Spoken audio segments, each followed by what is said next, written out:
मुसलमानों की मस्जिदों को छीनने के लिए, दरगाहों को छीनने के लिए, खानखाहों को छीनने के लिए, कब्रस्तानों को छीनने के लिए, इवाक्यू प्रॉपर्टी जो वक्फ है उसको छीनने के लिए, और जो लोग वक्फ की जायदाद पर कब्जा करके बैठे हैं उनको इनाम देने के लिए यह कानून बना रही है। ये संभाजी महाराज से तुम्हारी मोहब्बत है कि पिक्चर देख के कोई रो रहा है? अबे रो रहा कहीं को, लड़के बोल इतनी बड़ी कुर्बानी दिया छत्रपति संभाजी ने, हमको रिजर्वेशन मिलना चाहिए। मगर मोदी जी बोले खाली पिक्चर देखो, रिजर्वेशन की बात ही मत करो। हम हमारे मराठा भाई बहनों के साथ थे। मैंने इलेक्शन में कहा था मैं आपके रिजर्वेशन की लड़ाई लड़ूंगा। 10वीं सेंचुरी में 10वीं ईस्वी में राष्ट्रकूटा किंग इंदिरा जो है, बादशाह इंदिरा, कालाप्रिया की मंदिर को तोड़े। अरे पूरी तारीख तुम्हारे सामने रख दूंगा मैं।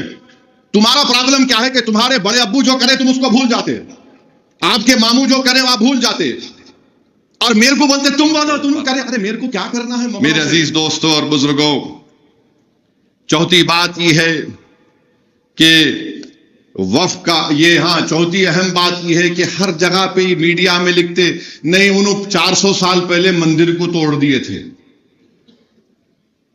अच्छा मंदिर को उन्होंने तोड़े ना, तो मैं आज आपके सामने एक चीज को लिखकर लाया हूं। रिचर्ड एम ईटन, मशहूर मौर्रिख है, रिचर्ड एम ईटन लिखते हैं कि उनकी किताब है एक टेम्पल डिसेक्रेशन कुछ नाम से, वो लिखते हैं कि 16 और 80 मंदिरों को मुसलमानों की हुकूमत कब से रही?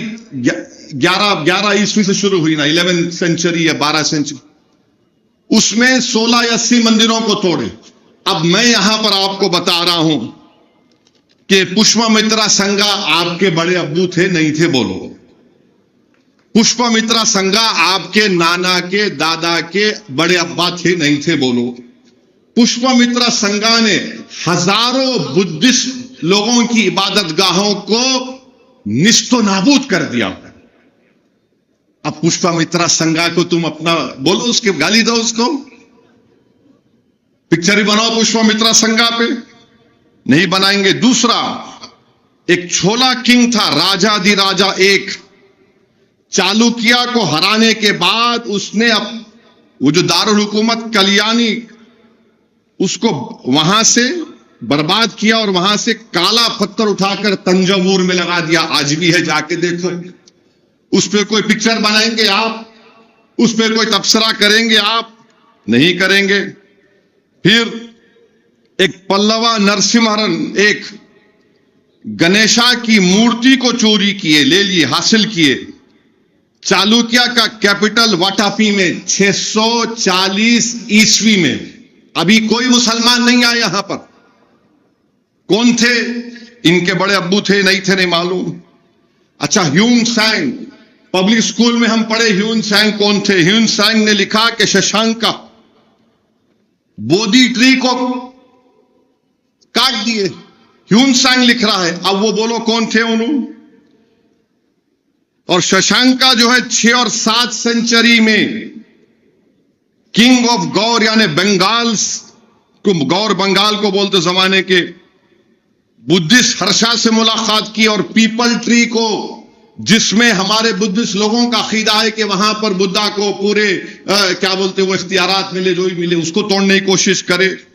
1950 कॉमन ईरा बोलते, आजकल एडी नहीं बोलते। यशोवर्मन खजुराहो की लक्ष्मण मंदिर, यशोवर्मन क्या करे थे? देवापाला को डिफीट दिए, हराकर आप वहां से वो लेकर आए।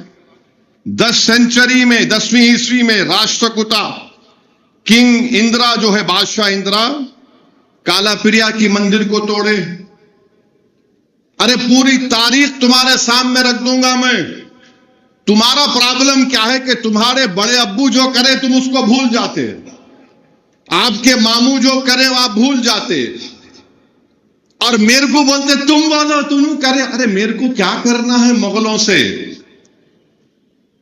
उन्होंने क्या, मेरे अब्बा थे, नाना थे, कुछ भी नहीं थे, बादशाह थे। बादशाहों को कोई मजहब नहीं होता, याद रखो। बादशाहों का कोई मजहब नहीं होता। बादशाह मजहब को इस्तेमाल करके अपनी हुकूमत को बढ़ाता। उसको लगा कि दूसरे बादशाह को हराने के बाद उसकी जो सबसे ताकतवर जगह है मैं उसको तोड़ दिया, उसको हासिल कर लिया तो लोग मेरे को कबूल कर लेंगे। हर चीज में लगे जा रहे हैं, नहीं तुम बोलो। 500 साल पहले बाबा हम क्या करेंगे? 500 साल पहले जो हुआ प्रेजेंट में क्या करना है? अगर आप करना चाह रहे हैं प्रेजेंट में तो फिर इसका भी बोलो। और फिर छत्रपति शिवाजी महाराज के बारे में नरेंद्र मोदी जी पिक्चर को प्रमोट किए। अच्छा किया, आप पिक्चर को ही प्रमोट करते, आप देश को नहीं चला रहे, आप पिक्चर के हीरो की तरह काम कर रहे हैं। मगर ये बोलिए, अगर संभाजी महाराज से मोदी को और बीजेपी को इतनी मोहब्बत है तो भाई वो मराठाओं को रिजर्वेशन दो ना। मराठाओं को रिजर्वेशन क्यों नहीं देते आप? ये संभाजी महाराज से तुम्हारी मोहब्बत है कि पिक्चर देख के कोई रो रहा है? अबे रो रहा कहीं को, लड़के बोल, इतनी बड़ी कुर्बानी दिया छत्रपति संभाजी ने, हमको रिजर्वेशन मिलना चाहिए। मगर मोदी जी बोले खाली पिक्चर देखो, रिजर्वेशन की बात ही मत करो। हम हमारे मराठा भाई बहनों के साथ थे। मैंने इलेक्शन में कहा था मैं आपके रिजर्वेशन की लड़ाई लड़ूंगा। अब ये बीजेपी आरएसएस वाले ये भी नहीं बोलते कि इनसे पूछो कभी आप, अच्छा ये बता शिवाजी के दादा का नाम क्या है? तू तेरे दादा का नाम बोल। मैं बोल सकता हूं अब्दुल वाहिद ओवैसी।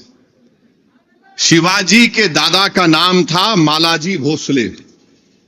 मालाजी भोसले को औलाद नहीं हो रही थी तो उन्होंने उस वक्त के बुजुर्ग शाह शरीफ रहमतुल्लाह अलैह के पास गए। अहमदनगर में आज भी दरगाह है, उनकी दायरा है, वहां पर गए। उनको 2 बेटे हुए, एक का नाम उन्होंने शाहजी रखा, एक का नाम शरीफ जी रखा। तो मराठाओं ने 1-2 गांव उस दरगाह के नाम पे कर दिए। अरे भाई, शिवाजी के फौज में, शिवाजी जब आगरा के किले से भागे तो मुसलमान उनके साथ,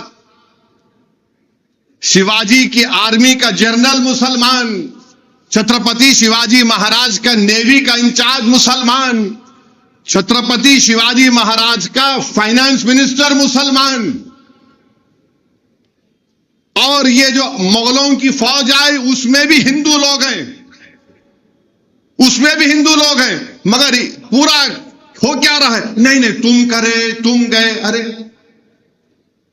500 साल पहले जो हो रहा, अगर मैं जिम्मेदार तो फिर ये 2000 साल पहले या 1500 साल पहले हुआ या 800 साल पहले, उसका क्या करेंगे? उसका हिसाब किताब कौन देगा? तो मेरे अजीज दोस्तों और बुजुर्गों, एक बात हो गई। 5वीं बात यह है कि वक्फ बिल का मामला हुकूमत ने उसको पास किया, कैबिनेट में अब नया बिल लाएंगे। मैं फिर से कह रहा हूं, नरेंद्र मोदी की सरकार सिर्फ मुसलमानों से नफरत की बुनियाद पर वक्फ का कानून बनाने के लिए बिल को ला रही है। मुसलमानों की मस्जिदों को छीनने के लिए, दरगाहों को छीनने के लिए, खानखाहों को छीनने के लिए, कब्रस्तानों को छीनने के लिए, इवैक्यू प्रॉपर्टी जो वक्फ है उसको छीनने के लिए, और जो लोग वक्फ की जायदाद पर कब्जा करके बैठे हैं उनको इनाम देने के लिए यह कानून बना रही है। वक्फ बा यूजर को निकालना कितना बड़ा झूठ मोदी जी कर रहे हैं।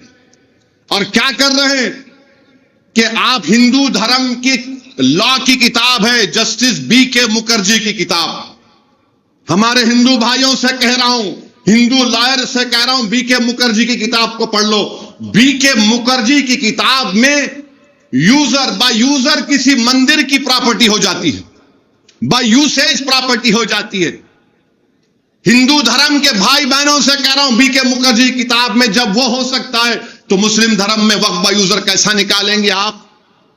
राम मंदिर के जजमेंट में वक्फ बाय यूजर को अपहेल्ड किया गया, और वक्फ बाय यूजर एविडेंस से होता है, पोजेशन से कायम होता है। मोदी बोल रहे नहीं, वक्फ बाय यूजर मैं निकालूंगा।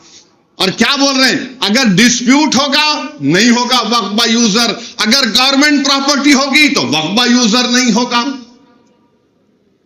वक्फ बाय यूजर कैसा नहीं होगा? जब BK मुखर्जी हिंदू धर्म के मामले में लिखते हैं और कोर्ट उसको मानती है, सुप्रीम कोर्ट राम मंदिर बाबरी मस्जिद मान लिया, मोदी बोल रहे नहीं, वक्फ बाय यूजर निकालने का मतलब एक ही है कि मस्जिदों को ले लो, इसकी एक मिसाल दे रहा हूं, पार्लियामेंट के सामने मस्जिद देखिए आप लोग। पार्लियामेंट के सामने मस्जिद जो है, दिल्ली की हुकूमत बोलती वो हमारी प्रॉपर्टी है, वक्फ बोलता वो हमारी प्रॉपर्टी है। कलेक्टर को इतना पावर दे रहे हैं, कलेक्टर ये डिसाइड करेगा, फैसला करेगा कि वक्फ प्रॉपर्टी या नहीं। लॉ ऑफ जूरिस्प्रूडेंस में ये सिखाया जाता है कानून के हासिल करने वालों के कि कोई भी अपने फैसले में जज नहीं हो सकता। कलेक्टर फरीक है, कलेक्टर फैसला करेगा तो प्रिंसिपल्स ऑफ नेचुरल जस्टिस के खिलाफ है ये। अगर कलेक्टर पार्लियामेंट की सामने की मस्जिद कहेगा कि गवर्नमेंट प्रॉपर्टी है, वक्फ बोर्ड दिल्ली को म्यूटेशन करो, ये वो गवर्नमेंट प्रॉपर्टी है, किस्सा खत्म। पूरा नोटिस लगा देंगे, दिस इज गवर्नमेंट प्रॉपर्टी है, गवर्नमेंट की प्रॉपर्टी है। वो है वो 123 प्रॉपर्टीज में, वो भी मस्जिद भी उसमें आती है। फिर उसमें आप तीसरी चीज कर रहे हैं, लिमिटेशन का कानून। ना हिंदू धर्म की एंडोमेंट मंदिरों पर लगता है, ना सिखों के, ना ईसाइयों पर, ना मौजूदा मुसलमानों के वक्त पर। जब उन पर लिमिटेशन एक्ट नहीं लग सकता तो मुसलमानों के वक्फ बोर्ड पर मोदी क्यों लगा रहे हैं? इसलिए लगा रहे हैं क्योंकि दिल्ली में ऐसी कई जायदादें हैं, हरियाणा पंजाब में इवैक्यू प्रॉपर्टीज जो वक्फ की प्रॉपर्टीज है, उसको हासिल करने के लिए, उन तमाम जायदादों को छीनने के लिए लिमिटेशन एक्ट अप्लाई करेंगे। जो काबिज है वो मालिक बन जाएगा।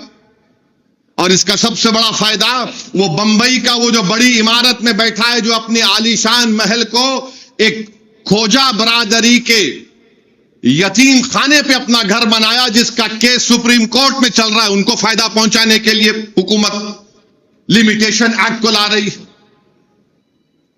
हिंदू धर्म के एंडोमेंट बोर्ड में, सिखों के गुरुद्वारा में, ईसाइयों के मजहबी बोर्ड में कोई भी उनके मजहब का नहीं मानने वाला उस बोर्ड का मेंबर नहीं बन सकता।